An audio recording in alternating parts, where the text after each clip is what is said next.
शिव पुराण अध्याय 15। ओम नमः शिवाय। श्रद्धालुओं, शिव पुराण में यह अध्याय हमें सिखाता है ईश्वर को पाने के लिए वैभव नहीं, केवल भक्ति चाहिए। आज हम सुनेंगे वल्ली और भगवान कार्तिकेय की अद्भुत कथा।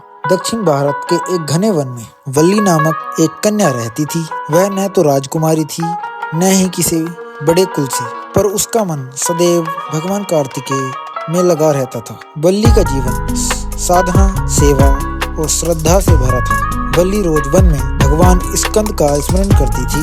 वह कहती, हे प्रभु, यदि आप मुझे योग्य समझते हैं तो मेरे जीवन का आधार बने। यह भक्ति न दिखावे की थी, न किसी स्वार्थ की। भगवान कार्तिकेय वल्ली की भक्ति से प्रसन्न हुए, पर उन्होंने उसकी परीक्षा लेने का निश्चय किया। कभी वे वृद्ध पुरुष बनकर आए, कभी वे भिक्षु के रूप में, और अंत में भयानक सिंह का रूप धारण किए। वन में भय छा गया। वल्ली भयभीत नहीं हुई, पर उसने प्रभु का स्मरण नहीं छोड़ा। उनसे कहा, यदि आप मेरे आराध्य हैं तो मृत्यु भी मुझे डरा नहीं सकती। यही वह क्षण था जब भक्ति ने परीक्षा पार कर ली। सिंह का रूप विलीन हुआ। सामने खड़े थे तेजस्वी भगवान कार्तिकेय। उन्होंने कहा, वल्ली, तूने मुझे तप से नहीं, प्रेम और विश्वास से पाया है। देवताओं, ऋषियों और गंधर्वों की उपस्थिति में भगवान कार्तिकेय और वल्ली का दिव्य विवाह संपन्न हुआ। यह विवाह सिखाता है ईश्वर को पाने का मार्ग केवल भक्ति है। अध्याय 15 का संदेश। सच्ची भक्ति हर बाधा पार कर देती है। ईश्वर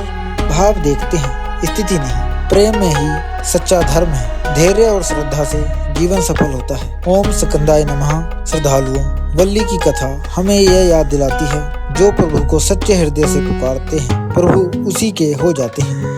यदि आपको यह कथा अच्छी लगी हो तो वीडियो को लाइक, चैनल को सब्सक्राइब और कमेंट में लिखें, जय भगवान कार्तिकेय। महादेव आपकी रक्षा करें और जीवन में भक्ति का प्रकाश भर दें।